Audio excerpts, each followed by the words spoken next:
বিসমিল্লাহিররহমানিররহিম। Hello everyone, আসসালামু আলাইকুম। Simple lifestyle blog থেকে নতুন আরেকটি ভিডিও নিয়ে চলে আসলাম আপনাদের মাঝে। আশা করছি বরাবরের মতো আমার আজকের ভিডিওটিও আপনাদের কাছে অনেক ভালো লাগবে। কেমন আছেন সবাই? আশা করি কাছে ও দূরে, দেশ কিংবা দেশের বাইরে যে যেখান থেকে আমার আজকের এই ভিডিওটি দেখছেন, মালিকের দয়ায় সবাই সুস্থ আছেন, ভালো আছেন, নিরাপদে আছেন। আমরাও আলহামদুলিল্লাহ মালিকের দয়ায় বেশ ভালোই আছি। ভিডিওটি শুরু করেছি কাপড় ভিজানো দিয়ে। সাবান পানির এই ফেনা যেমন পুরনো ধুলো ময়লা মুছে কাপড়টাকে পরিষ্কার করে দেয়, এমন যদি কোনো ম্যাজিক থাকতো যে জীবনের কালো ছায়াগুলোকেও পরিষ্কার করে নেওয়া যেত, তাহলে কতই না ভালো হতো, তাই না আপুরা? কিন্তু আফসোস, এরকম কোনো ম্যাজিকই নেই। তারপর আমি ঘরগুলোকে গুছিয়ে নিয়েছিলাম। তারপর চলে আসলাম, একটু চাল ভেজে নিয়েছি। আমার পাশের বাসার এক ভাবি এসেছিল, ওনার জন্য কফি রেডি করেছি আর চাল ভাজা দিয়েছি। কফির সাথে চাল ভাজাটা একসময় আমি অনেক খেতাম, এখন কফিটাই কেন যেন ভালো লাগে না। তারপর চলে এসেছি রান্নাবান্নায়।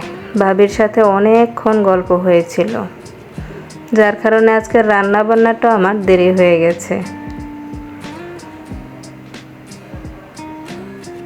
আসলে জীবনটাই এরকম, সব সময় সব কিছু হয়তো বা শিডিউল মেনটেন করে করা যায় না। আমার আপুদের সাথেও কি কখনো এরকম হয়?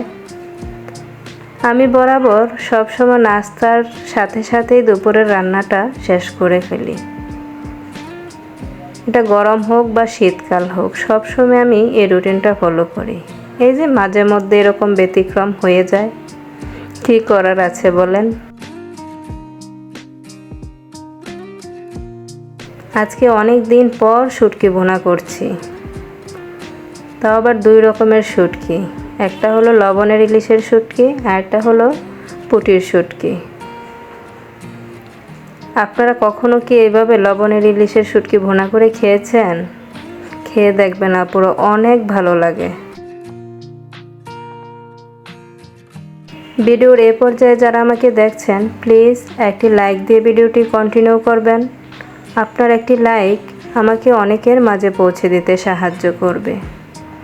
আপনাদের লাইক, কমেন্ট আমাকে নতুন আরেকটি ভিডিও বানাতে অনেকটা উৎসাহিত করে।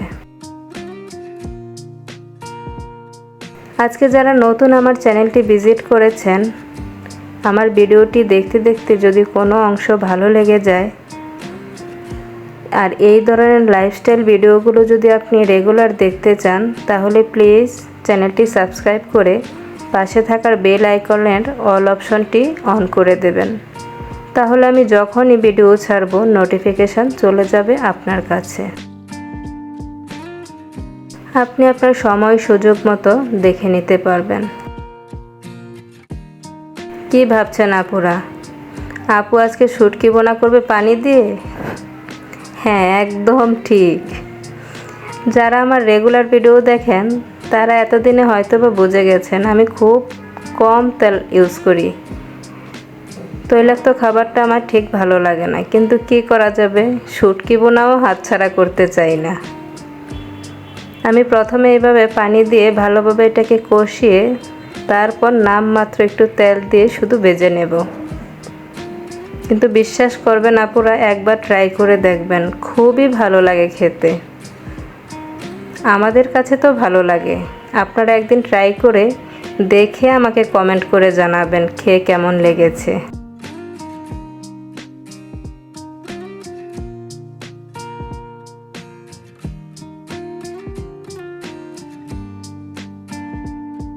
আমার লবণের ইলিশের শুটকিটা ভুনা করা হয়ে গেছে। তারপর আমি পুঁটির শুটকির ভুনাটা করে নেব।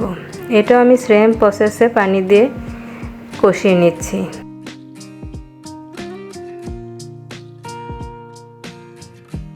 আমি প্রতিটা শুটকি ভুনাতেই এইভাবে একটু খোসা ছাড়িয়ে রসুনের কোয়া দিয়ে দিয়েছি। এই রসুনগুলো খেতে খুবই ভালো লাগে। আমার কোন কোন আপুরা এইভাবে রসুনের কোয়া দেন কমেন্ট করে জানাতে ভুলবেন না কিন্তু। দেখলেন তো আপুরা আমি কতটুকু তেল দিয়েছি। হ্যাঁ, এইটুকু তেলেই আমি ভাজবো। আগের ভুনাটা থেকে তেল দেওয়ার অংশটা কিভাবে যেন স্কিপ করে গেছে। ওটা তো আমি এইভাবেই অল্প একটু তেল দিয়ে ভেজে নিয়েছি।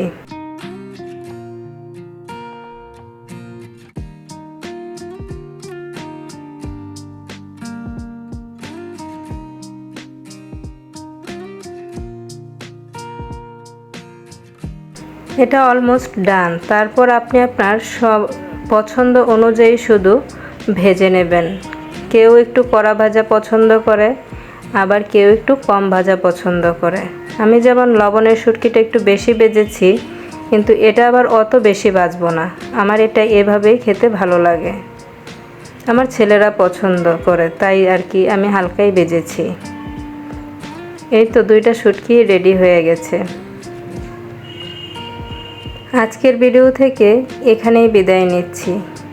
ভিডিওতে অনেক কথা হয়েছে, কোনো কথায় যদি কেউ কষ্ট পেয়ে থাকেন প্লিজ ক্ষমা সুন্দর দৃষ্টিতে দেখবেন।